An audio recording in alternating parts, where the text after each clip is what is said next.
Sekar mocopat gambuh laras pelok pathet 6.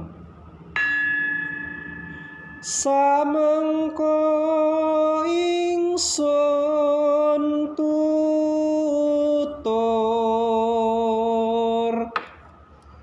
sembah catur supaya lumuntur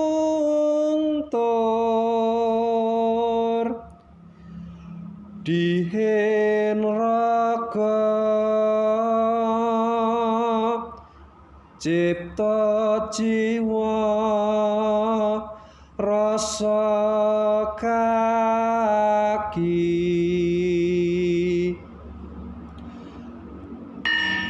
ing kono lamun katemu